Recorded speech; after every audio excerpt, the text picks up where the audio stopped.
स्थानिक स्वराज्य संस्थांच्या निवडणुकांचं बिगुल वाजलं। जिल्हा परिषदेच्या गट गण आरक्षणाची सोडत काढण्यात आली। राजकीय घडामोडींना वेग आला। एमआयडीसी वाळूज परिसरातील बजाजनगर वडगाव कोल्हाटी गटात कोणता उमेदवार निवडून येणार, स्थानिक मतदारांमध्ये चर्चा रंगल्या। त्यातच माजी सैनिक निलेश सोनवणे यांच्या नावाची चर्चा जिल्हा परिषदेच्या गटांमध्ये सुरू झाली। गट नंबर 51 बजाजनगर वडगाव कोल्हाटी गटात नेमकं घडतंय तरी काय, चला तर जाणून घेऊया। जिल्हा परिषद ही मिनी मंत्रालय म्हणून ओळखली जाते। तत्कालीन औरंगाबाद आणि आताच्या छत्रपती संभाजीनगर जिल्हा परिषदेचा कार्यकाळ 20 मार्च 2022 रोजी संपला। त्यामुळे तेव्हापासून जिल्हा परिषदेचे मुख्य कार्यकारी अधिकारी हे प्रशासक म्हणून काम पाहत आहेत। पूर्वी छोटंसं खेडं असलेलं वाळूज आता औद्योगिक नगरी म्हणून उदयास आलंय। छत्रपती संभाजीनगर शहराचे उपनगर म्हणून वाळूजने एक प्रकारे नावलौकिक मिळवलाय। वाळूज औद्योगिक परिसरात रांजणगाव ही ग्रामपंचायत सर्वात श्रीमंत ग्रामपंचायत म्हणून ओळखली जाते। त्यानंतर वडगाव कोल्हाटी ग्रामपंचायतचा नंबर लागतो। तर राज्य निवडणूक आयोगाने छत्रपती संभाजीनगर स्थानिक स्वराज्य संस्था निवडणूक गट गणांच्या आरक्षणासाठी 13 ऑक्टोबरला सोडत काढली। या ठिकाणी निलेश साहेबराव सोनवणे हे नाव आता चर्चेत आलंय। कोण आहेत निलेश सोनवणे, काय आहे त्यांची हिस्ट्री, चला तर जाणून घेऊया। निलेश सोनवणे यांचं राज्यभरातील 6 जिल्ह्यात शिक्षणदानाचं प्रस्थ वाढल्यावरती आता पुढे काय हा प्रश्न उभा राहिला। नंतर मग निलेश सोनवणे यांनी सामाजिक जाणीवेतून जनसेवा फाउंडेशनची निर्मिती केली। महिलांसाठी शिवणकाम प्रशिक्षण आणि शिलाई मशीनचं वाटप, पापड निर्मिती प्रशिक्षण देऊन पापड मशीन वाटप, ड्रोन प्लेटचं प्रशिक्षण देऊन त्यांचं साहित्य आणि मशीनही वाटप आदी लहान उद्योगांचं प्रशिक्षण देऊन मशीनचं वाटप करण्यात आलं। या माध्यमातून आज पावेतो 9,000 पेक्षा अधिक महिलांना आपल्या पायावरती उभे राहण्याची संधी देण्यात आली।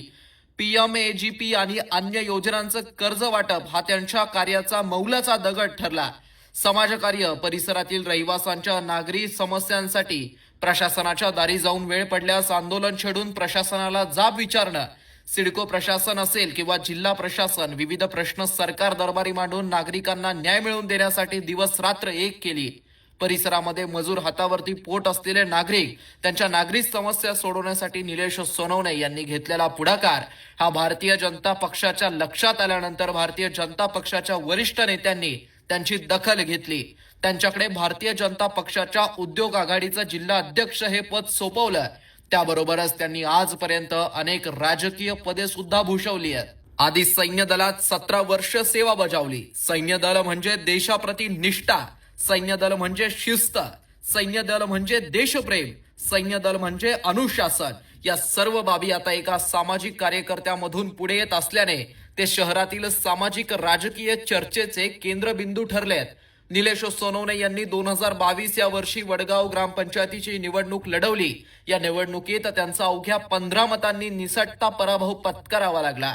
त्यानंतर सोनवणे यांनी पक्ष बळकट करण्यासाठी भारतीय जनता पक्षाच्या उद्योग आघाडीमध्ये 500 पेक्षा अधिक कार्यकर्त्यांना पक्षप्रवेश मिळवून दिला।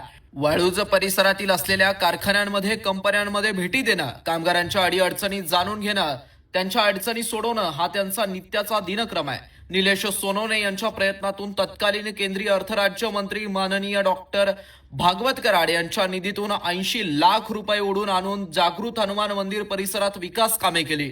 मोहटादेवी मंदिर येथे 1 कोटी रुपयांचा निधी खर्च करून सभा मंडप आणि वेगवेगळी विकास कामे करण्यात आली। बजाजनगर भागात 10 लाख रुपये निधींद्वारे रस्ता उपलब्ध करून दिला। नंतर मंत्री डॉक्टर कराड यांच्याच निधीतून लक्ष्मीनगर भागात पक्का रस्ता तयार करून दिला। याबरोबरच 5 लाख रुपयांचा निधी खर्च करून सारा सार्थक परिसरामध्ये गट्टू बसवण्याचं काम करण्यात आलं। जय भवानी नगर, लक्ष्मीनगर येथे लोकवर्गणीतून पाण्यासाठी पाईपलाईन करण्यात आली। तर काही काम त्यांनी सिडको प्रशासनाकडून सुद्धा करून घेतलं। भाजपच्या उद्योग आघाडीचे जिल्हा अध्यक्ष, जनसेवा फाउंडेशनचे संस्थापक अध्यक्ष, जागरूक पर्यावरण संरक्षक, शिक्षण महर्षी असलेले शिस्तप्रिय निलेश सोनवणे यांची क्रेज औद्योगिक परिसरात चांगलीच वाढली आहे। त्यांच्या कामामुळे अनेक इच्छुकांचे धाबे आता दणाणले आहेत। ते छत्रपती संभाजीनगर जिल्हा परिषदेच्या गट नंबर 51 बजाजनगर वडगाव कोल्हाटी गटातून निवडणूक लढवणार असल्याची चर्चा आता रंगत आली आहे। पक्ष त्यांना संधी देणार का, की जनरेट्यामुळे ते अपक्ष निवडणूक रिंगणात उतरतील का, आता हे बघणं औत्सुक्याचं ठरणार आहे। तुम्ही कसं बघता या विषयाकडे कमेंट सेक्शन मध्ये व्यक्त व्हा। अशाच नवनवीन माहितीसाठी चॅनल सबस्क्राइब करा।